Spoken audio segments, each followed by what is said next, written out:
Praise the Lord. अजीजों, आइए अब समय है कि हम परमेश्वर के पवित्र वचन में चलेंगे और निकालेंगे पहला कुरिन्थियों 9 बाब उसकी 24 से 27। पहला कुरिन्थियों 9 बाब उसकी 24 से 27 आयत तक। यहाँ पर परमेश्वर का वचन इस प्रकार कहता है, क्या तुम नहीं जानते कि दौड़ में तो दौड़ते सभी हैं परंतु इनाम एक ही ले जाता है। तुम वैसे ही दौड़ो कि जीतो। हर एक पहलवान सब प्रकार का संयम करता है। वो तो एक मुरझाने वाले मुकुट को पाने के लिए यह सब करता है, परंतु हम तो उस मुकुट के लिए करते हैं जो मुरझाने का नहीं। इसलिए मैं तो इसी रीति से मुक्कों से लड़ता हूँ, परंतु उसके समान नहीं जो हवा पीटता हुआ लड़ता है, परंतु मैं अपनी देह को मारता कूटता और वश में लाता हूँ। ऐसा ना हो कि औरों को प्रचार करके मैं आप ही किसी रीति से निकम्मा ठहरूं। मेरे अजीजों, परमेश्वर पर भरोसा करो और वो आपको अंतिम रेखा के पार ले जाएगा। दृढ़ निश्चय कर लो आगे बढ़ते रहने का और वो पाने का जिसके लिए मसीह ने आपको चुना है। उन्होंने आपको पकड़ में लिया है ताकि आपका उद्धार कर सके। इस जीवन के बहुत से लाभ ना कि सिर्फ स्वर्ग में घर आपके मरने के बाद, आपका अनंत उद्धार उसी समय शुरू हो गया जब आपने जन्म लिया दोबारा, और ये कभी खत्म नहीं होगा।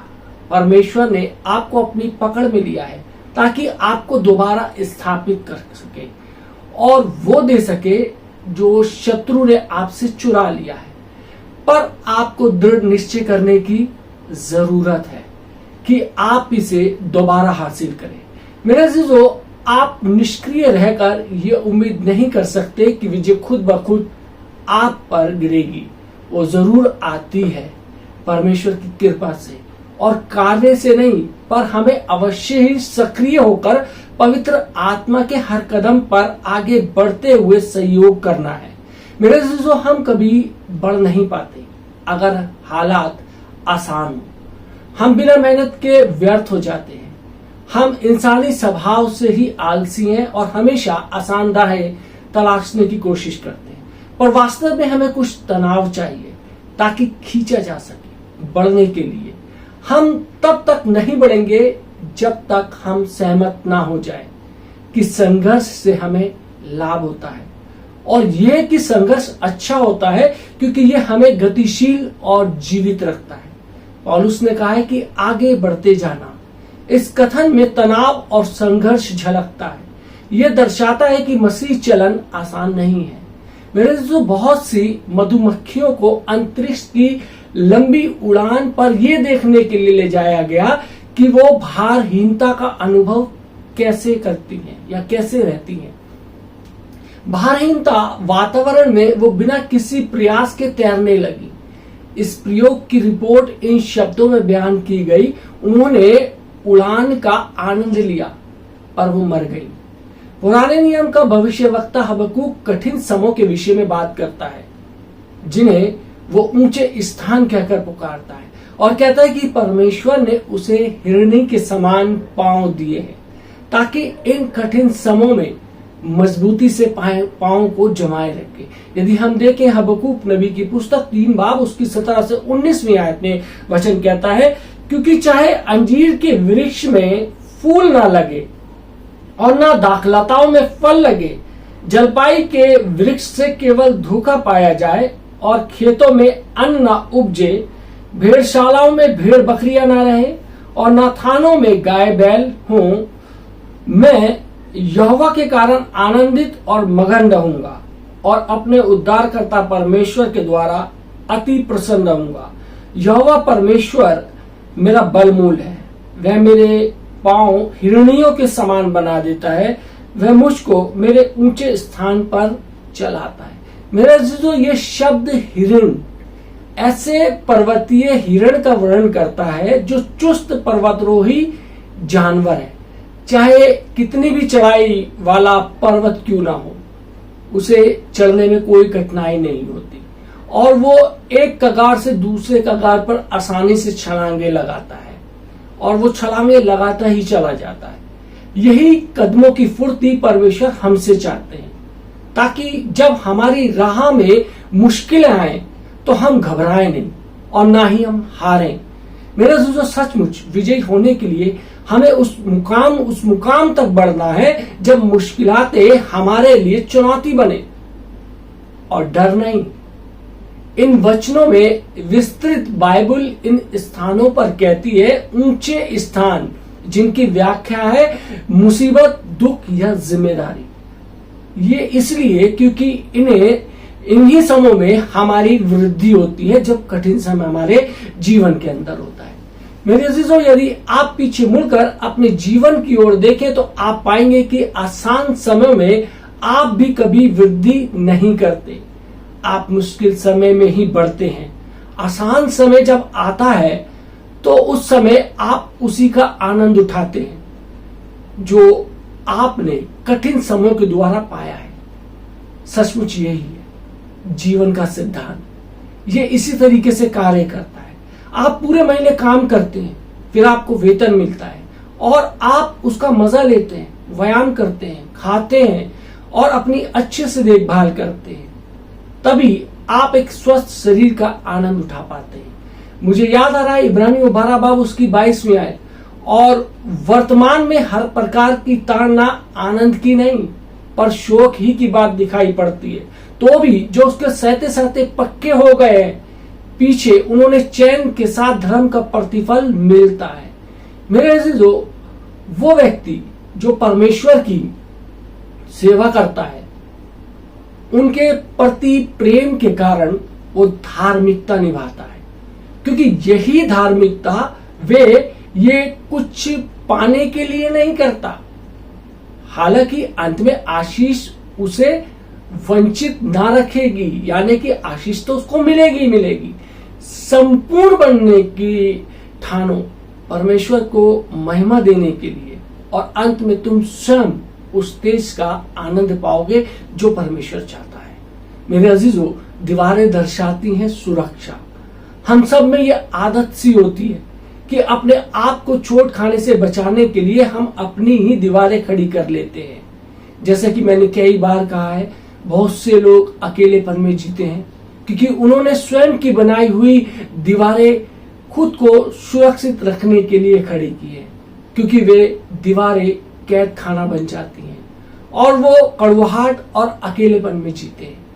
वो अपने आसपास सुरक्षा की दीवारें बनाते हैं ताकि वो भावनात्मक पीड़ा का अनुभव से बच सके, पर वे प्रेम पाने के योग्य नहीं रहते क्योंकि वे चोट खाने का जोखिम मोल नहीं लेना चाहते।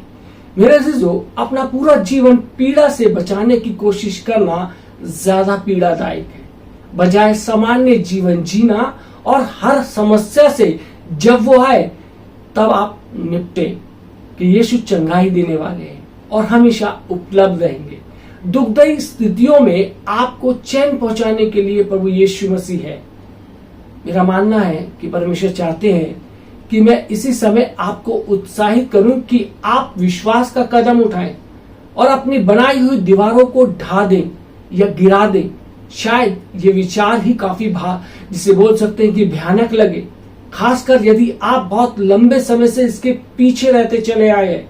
परमेश्वर वो भावनात्मक दीवारें गिरा सकते हैं जो आपको दूसरों से अलग करती है।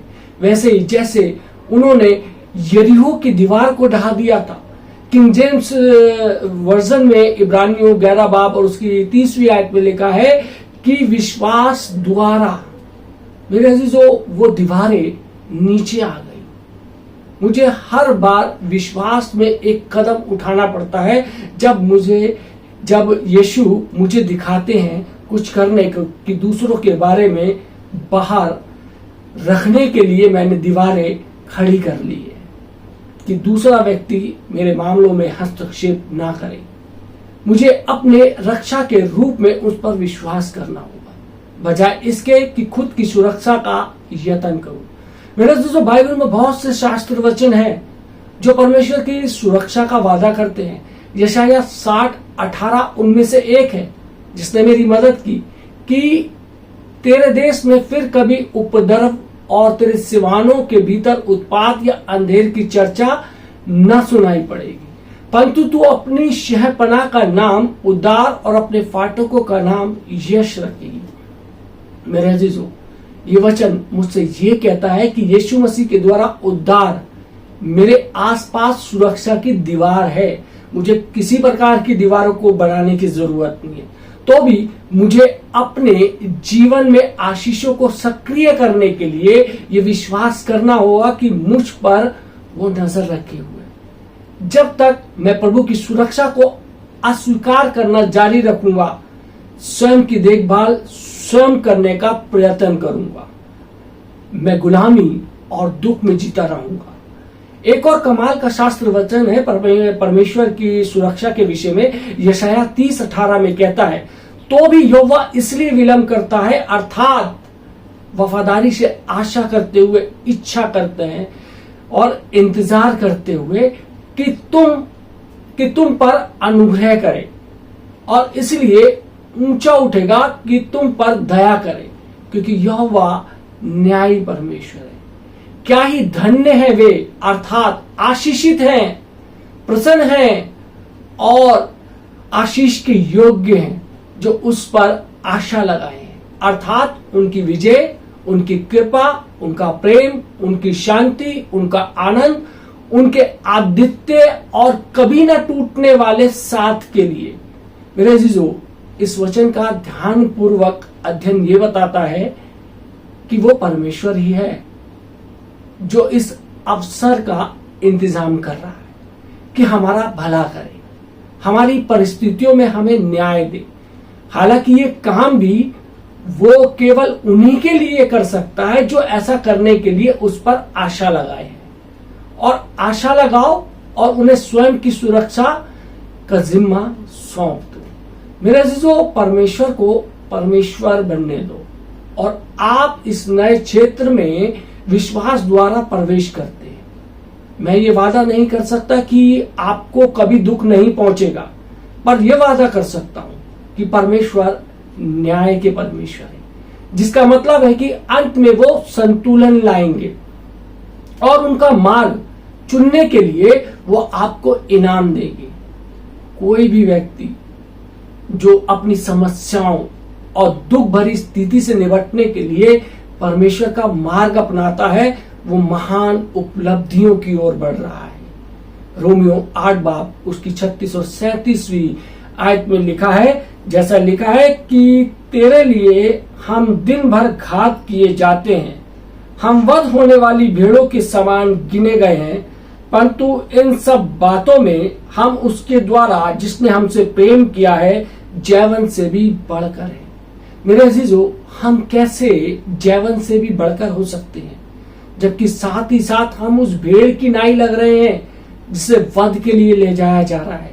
जब आप आसान सा है, जब शायद ऐसा दिखे कि हमारा फायदा उठाया जा रहा है, जब ऐसा महसूस होता है कि परमेश्वर हमारे बचाने वाले नहीं है, हम जैवन से भी ज्यादा है। याद रखिए, क्योंकि इन्हीं सभी गड़बड़ियों के बीच हम ये जानते हैं कि हमारा परमेश्वर ना कभी हमें छोड़ेगा ना त्यागेगा, और बिल्कुल सही समय पर हमारी मुक्ति हमें प्राप्त होगी और इनाम मिलेगा।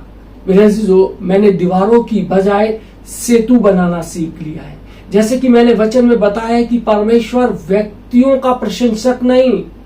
यदि हम देखें प्रेरितों के काम 10 बाब और उसकी 34वीं आयत में लिखा है कि मैं जो वो एक के लिए करते हैं वो दूसरों के लिए भी करेंगे, जब तक उनकी धारणा पर चलता जाए। यदि आप उन्हीं धारणाओं पर चले जिनकी रूपरेखा इस सरमन में दी गई है, आप वही आजादी पाएंगे। फिर आप दूसरों को गुजरने के लिए पुल बना सकते हैं, बजाय एक दीवार के जो उन्हें बाहर रखती है। इब्रानियों 5:9 में यीशु को कहा गया है सदा काल के उद्धार का कारण। उन्होंने हमारे लिए परमेश्वर का मार्ग प्रदर्शित किया। वो हमारे लिए दुर्गामी सड़क बन गए, वो एक पुल बन गए जिससे हम गुजर सकते हैं। ये ऐसा है जैसे कि उनके सामने एक बहुत बड़ा जंगल आ गया और वो हमारे आगे गए, ताकि जब हम वहां से गुजरे तो हम सीधे वहां से निकले बिना उस घने जंगल के खतरों से जूझते हुए। उन्होंने हमारे लिए स्वयं का बलिदान कर दिया और एक रास्ता बनाया और अब जबकि हम उनके बलिदान का लाभ उठा रहे हैं, वो हमें एक मौका दे रहे हैं कि हम भी दूसरों के लिए बलिदान दें, ताकि वो भी उन लाभों का आनंद उठा सके जो हमें मिले हैं। इब्रानियों 12 बाब और दूसरी आयत में लिखा है कि यीशु ने क्रूस का दुख सहा उस पुरस्कार का आनंद पाने के लिए जिसका लक्ष्य उसके सामने रखा गया था। मैं हमेशा खुद को यही याद कराता रहता हूं जब मार्ग कठिन दिखता हो। मैं स्वयं को बताता हूं कि आगे बढ़ते रहो, आगे खुशी है। मेरे जो एक फैसला करो अपनी दीवार गिराने का और सेतु बनाने का। बहुत से लोग हैं जो अपनी गड़बड़ियों में भटक गए हैं और उन्हें जरूरत है किसी ऐसे की जो उनके आगे जाए, उन्हें मार्ग दिखाए। आप उनके लिए ऐसे व्यक्ति क्यों नहीं बन सकते? बन सकते हो। दीवार या सेतु चुनाव आपको करना है। परमेश्वर केवल यही नहीं चाहते कि आप अपनी दीवारों को सेतु बनाएं, पर जैसा उन्होंने अपने वचन में वादा किया है कि वो आपकी राख से सुंदरता उभार कर आपको देना चाहते हैं। मेरे अजीजों, यशाया 61 में दिए गए इस वादे समृद्धि और बहुतायत के हैं। उन्हें पढ़ो, उन्हें याद करो और एक फैसला करो कि उनमें से किसी एक से भी वंचित ना रहोगे। मेरे अजीजों, परमेश्वर ने हमें यीशु को देखकर अपनी भूमिका अदा कर दी है। यीशु मसीह को मेरे और आपके लिए दे दिया है, उसको कुर्बान कर दिया है। मैंने अपनी भूमिका अदा कर दी है परमेश्वर के वचन पर चलकर और आजादी पाकर और परमेश्वर का वचन सुनाकर, ताकि आप भी ऐसा ही कर सके। अब आपको अपनी भूमिका अदा करनी है। मेरे अजीजों, ये महत्वपूर्ण निर्णय लेना कि आप कभी हार नहीं मानेंगे जब तक कि आप उन्हें ना करने दें। अपना घाव को भरने दें, उसको बार बार कुरेदे नहीं, उसको हवा देने की कोशिश ना करें। अपना टूटा दिल जोड़ने दें। अपने जीवन के हर क्षेत्र में अपने आप को मुक्त कराएं। अपने कैद खानों का दरवाजा खोलिए जिनके पीछे आप बंद हैं, बरसों से किसी से मिलते नहीं हैं। शोक के बजाय अपने आप को आनंद दें। भारी बोझ तले दबी आत्मा के बजाय अपने आप को स्तुति का ओढ़ना उड़ाएं और राख के बदले सुंदरता दिलाएं। परमेश्वर का वादा है। राख तब डाली जाती थी, राख का जिक्र है पुराने नियम के अंदर, क्योंकि जब व्यक्ति उपवास पर जाता था तो वो टाट बिछाता था और अपने ऊपर राख डालता था। राख का मतलब होता है शोक, कि अपनी उस शोक की प्रक्रिया से आप बाहर आए। परमेश्वर आपको सुंदरता देने के लिए तैयार है। परमेश्वर आपको उस राख तले ही नहीं छोड़ रहा है। परमेश्वर आपको सुंदरता देना चाहता है। परमेश्वर आपको बढ़ाना चाहता है। परमेश्वर आपको सक्सेस करना चाहता है। परमेश्वर हर वो चीज देना चाहता है जिसके आप हकदार हैं। तो क्यों ना आज हम उन दीवारों को गिरा दें और उस पुल का निर्माण करें जो परमेश्वर चाहता है। परमेश्वर आप सबको आशीष दे। आमीन। आइए हम दुआ मांगे। महान सामर्थी पिता परमेश्वर, धन्यवाद देते हैं आज के सुंदर वचन के लिए, जिसमें हमने देखा कि किस प्रकार से हमने हताशा, नाउम्मीदी और मायूसी से बाहर आना है परमेश्वर। क्योंकि परमेश्वर तेरा वचन कहता है कि मैं तुम्हें हर्ष रूपी वस्त्र पहनाऊंगा। हम जानते कि परमेश्वर प्रभु यीशु मसीह आप हमारी राख को हमारे ऊपर से दूर करके परमेश्वर प्रभु यीशु मसीह यश का ओढ़ना उड़ाएंगे और हमारे को परमेश्वर उन स्थानों पर लेके चलेंगे परमेश्वर, जो कि खुदा परमेश्वर तेरा ये वचन कहता है। प्रभु जी, हम परमेश्वर तुझसे विनती करते हैं, यदि आज कोई व्यक्ति भाई या बहन उदास है, जिसने अपने आप को कैद कर रखा है, जिसने अपनी खुशियों को बांध रखा है, आज खुदान पर यीशु मसीह से विनती करता हूँ तमाम खुशियों को खुदान परमेश्वर जी उनके जीवन में प्रदान कर। तमाम उन बंधनों को जो उनको अकेले में रहने को मजबूर करते हैं परमेश्वर, उनसे उनको आजादी दे। इनके जीवनों पे परमेश्वर तेरा अनुग्रह, तेरी आशीष हो। जिन जिन लोगों ने परमेश्वर ये वचन सुना है उन पे प्रभु जी आपकी आशीष हो, उनके परिवारों पे प्रभु जी आपकी आशीष हो। ये वचन ज्यादा से ज्यादा उन हताश और मायूस लोगों तक पहुंचे जिन्हें इस वचन की जरूरत है। यीशु मसीह के नाम से मांगते हैं, आमीन।